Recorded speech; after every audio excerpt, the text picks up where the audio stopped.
Nitschke podcast. Today, so excited to have Travis Hill of Hill's Kitchen fame in Littlehampton here today. Travis, thank you so much for being a part of our podcast today. Travis, I love your business. I live very close by and I was very grateful when it opened not so long ago. Yeah, I appreciate the support. You've been in quite a few times, so I appreciate it, yes. Absolutely. And you keep tabs of that, don't you? You have like a leaderboard of who's coming in. You're up there, right? Definitely. There could be higher, but it's, you're doing okay. We'll work on it. Yes, definitely. No, thank you. So for those that don't know about Hill's Kitchen, take us through it. Tell me a bit about your story. Yeah, so Hill's Kitchen's been going since the end of September, start of October. So it's next to Littlehampton Marketplace there in that little precinct that they've got going on there. Great spot. It's an awesome shop.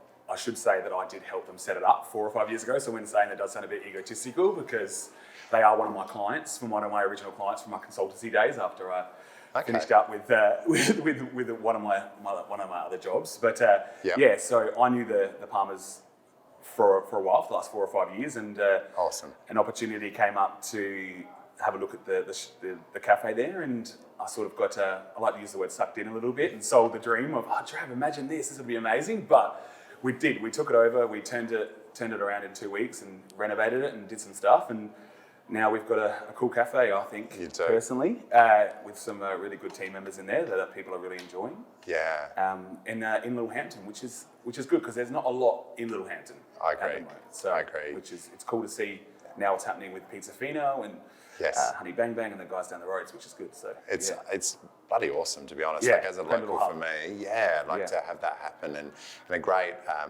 like as you say, I didn't realise that you were involved in the setup originally 5 years ago. Everything that Littlehampton Marketplace has created there too has been amazing. So you've been the perfect complementary piece to that.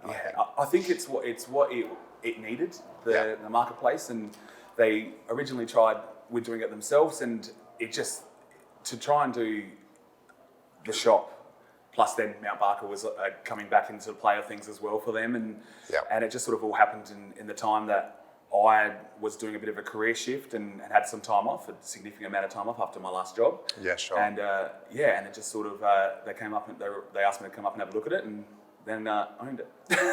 The rest is history. Yeah, the rest is history. Yeah, mate. Yeah.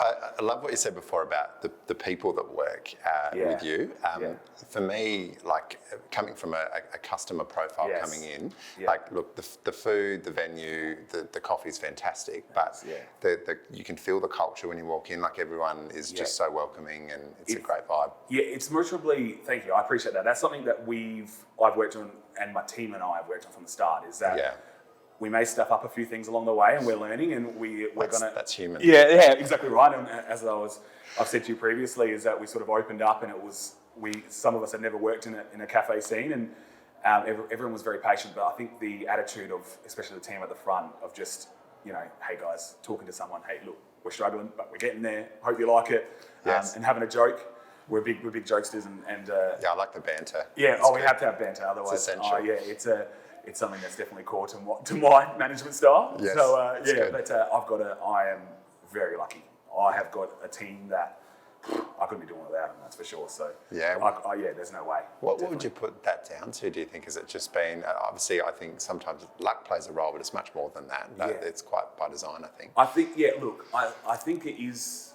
I do sort of strategically go after people that make me feel good in the sense as well that I just want to be around. Yeah. I'd rather have someone sometimes with less skill but with a good heart and a can-do attitude.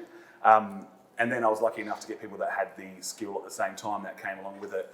That's great. And look, Rachel and Eva, who you'll see most of the time, is at the front. Yeah, great people. Yeah, Rachel comes from being in the bar world, so switching over to a cafe was a bit of a difference. And her yelling at the top of her lungs across the cafe like she normally would in a pub was a bit different. And then Eva, who has had 15 years experience in being a barista and in the cafe world, has really just like settled us, and we've sort of created this little pod that we have there, and now we've just created people and added people around it, which has been exciting. So that is exciting, and the community's got behind it. I know you had explosive growth launching, and then obviously the pandemic has just been an awful intermediary that we'd love to see the end of. It's something that look, we opened and I had to keep postponing the open because of a few issues that we had with our till systems and a few other things. But technical issues. Yeah, a few technical issues, and also me. I think I was doing this for a couple of days beforehand, not knowing what was happening. But yeah, look, the community just came out and was, I think, like you were sort of talking about before, was craving it. They were just craving something to be there, to be able to walk to in the mornings as well, to get their coffee. And we got hit hard, and it didn't stop for a good couple months.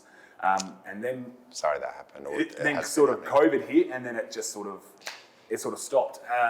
But it wasn't just us. I think if it was just us, I think that would have been a lot scarier than it has been. I think, but. Yeah, look, I'll be very honest. We dropped 50 to 60% in revenue. That's scary.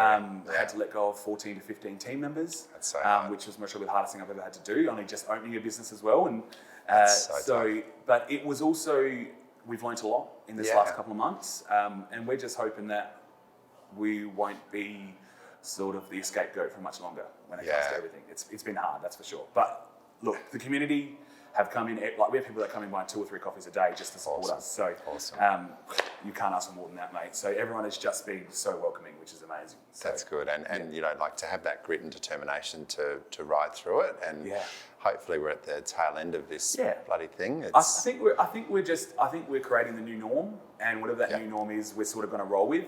And we're just grateful that people are. Majority of people are being patient. I think they're starting to get a little bit more like, everything's back to normal. Why aren't you open? Everything should be done right. But we're still at 50% as we speak at the moment. That's something with the current restrictions. Yeah, still at 50%. And also for us, it was just making it viable to have the kitchen open because the kitchen's currently closed. Yes. We just got a restricted menu, which I'm doing myself. So it's me trying to now be in the kitchen and make a few things. But I was only just saying to you before, I'm missing my breakfast. So. Yes, don't worry, man. I miss the money that comes with the breakfast. It is super hard. It is, and I hate seeing people leave. We have a lot of people want to come in and they want their bacon and eggs, and I'm too scared to cook it, so I won't touch it. But I'm making them wait for a good chef. So that's on what's on the radar now, isn't it? Yeah, we just put all the ads out, and now we're looking to hopefully expand the team again.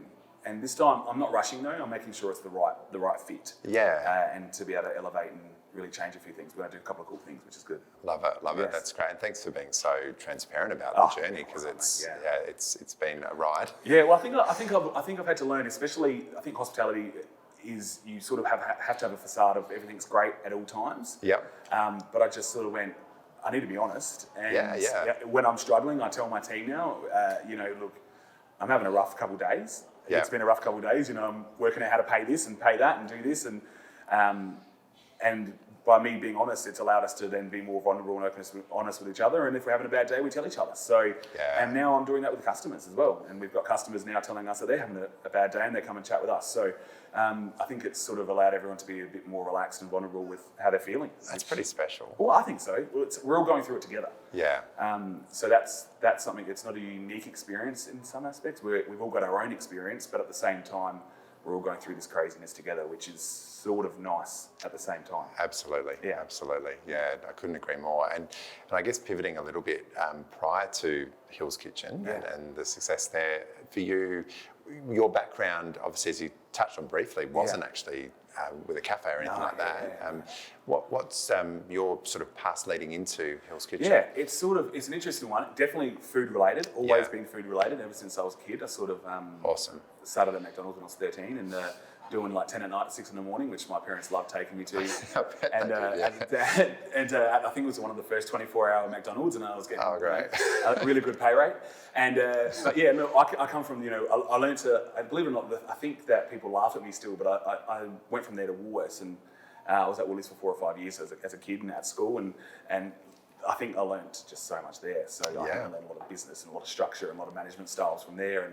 But from there, it was sort of, I was lucky enough to find my way into more of that South Australian food environment. Cool. And from there, I was able to I then went into wholesale and selling small goods and that sort of stuff. So I went into sales and was lucky enough to have the gift of the gab from a young age. So I'm able to talk a little bit, and which my parents loved. And I then went to, from there I sort of stepped into another role and was lucky enough to then join some really great family businesses. So sort of from Tony and Mark's and Bailey's Epicure and Delights, Awesome. And then I've worked, so I started my own consultancy side of stuff, which I was business development and product development as well, and a little bit of marketing involved in there as well. Okay. And then, so it's all sort of led me along the way. And I was going to say that all of that holds you in great stead for the current venture. Yeah, and I think being at Tony and Mark's as well, learning from a family aspect as well, and learning, I think, what hard work was really for the first time. I think it was a different story working there, and it was sort of learnt a lot. And having the cafes, they have ZS cafes there, and I think I learnt a lot just sort of viewing and watching how cafes worked in that environment. Awesome. That was really good. But I think product development and sort of that sort of building teams is sort of my expertise, which I'm very lucky. I've had a lot of good mentors in that space. So so I was a consultant for a while, and then I got asked to be the general manager of Bailey's Epicurean Delights in Woodside. So that's where I was before I sort of had a bit of a break, and then Hill's Kitchen come about. Awesome. That's an incredible journey. It was sort of a lot in a short time. So I was very lucky. So definitely love it. And so obviously, if we park, which is hard to do, if we park the pandemic to the side a little bit and hope that, let's say, we are the new normal, which so many delightful cliches around this thing. But anyway, the new norm. Gotta love it. We're in it together, etc. But in terms of, I guess, the future of the business and where you'd like to see it grow without divulging competitive secrets and things, but what's your vision for Hill's Kitchen? The competitive secret is that we just want to do good food. I think that's what every cafe wants to do. I think if you focus on your product. It's just, look, for me now, I think if you asked me before Christmas what my trajectory would have been, maybe would have been a bit different. Yes. Because I would have said by 6 months I want this and by 12 months I want that. I've done the yearly plan for 2022, and it's sort of the first 3 to 4 months is just ride the wave. Can't control it. And sort of just do what you can and have fun whilst doing it. But for us, it's just building the brand, building sort of the customer base that we have. And then look, for us, it's about, this is one hopefully of something of many to come, or another venture with that Hill's sort of kitchen and sort of name to it.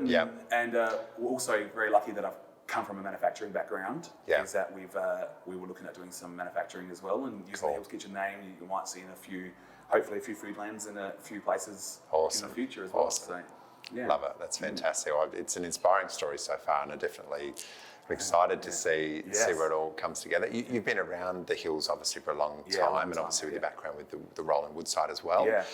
What's some of your favourite places when you get 5 minutes to yourself, which probably doesn't happen very often? Not at the moment, but no, What do you love about the Hill? Where do you like to visit? Look, I'm still a big cafe person as well. So I think I visited nearly every cafe in the Hills, even when I was starting Hill's Kitchen, just to sort of suss it out. But of course, I love Loby as well. I love Emma and Ivy down that way. I'm a big fan of them. I love the Cudley Creek Cafe. I love going down that way. I spend a lot of time there. But look, also, I love going to Melba's Chocolate Factory as a kid, you know what I mean? Like, I grew up, we drove to Melba's Chocolate Factory. That was our exciting day to go up there, and Woodside Cheese and those sort of guys. But you will see me, if I'm not in the Hill's Kitchen, I'm normally in another cafe around the hill somewhere. And Bean and Bicky, the guys here at Hahndorfer, I love those guys as well. So there's a few really cool cafes and places that I love to just chill at. And it's hard to pick one. Like it's, I mean, apart from Hill's Kitchen, of course. Of course, of course. The number one. Can't choose future number one, of course. No, I love it. Thanks so much, Travis. And were there any other closing comments or anything you wanted to add about your business or the journey so far? Look, for me, it's just, I'm extremely thankful. We're extremely sort of humbled by the reaction that everyone had to the cafe, and sort of the online presence that we got straight away. The following that we got from a social media aspect as well was massive. Definitely.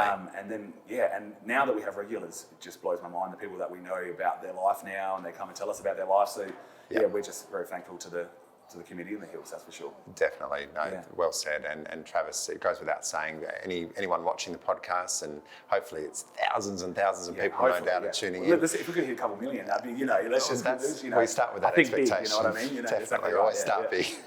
But definitely, you guys have a great social presence. So if anyone's wanting to discover the cafe, in all the socials, just drop in Hill's Kitchen. It'll come up. Hill's Kitchen Littlehampton, Hill's Kitchen, and everything comes up there. I was very lucky to have a very good social media manager named Laura, who just set us up and did amazing stuff. So it's come up beautifully, and fantastic cafe. Grateful for everything you brought to the Littlehampton community. And thanks, mate. Appreciate wish you all the best. Thanks for being a great guest on the Nitschke podcast. I appreciate it. Thank you very much. Thanks, mate. Good on you. Cheers.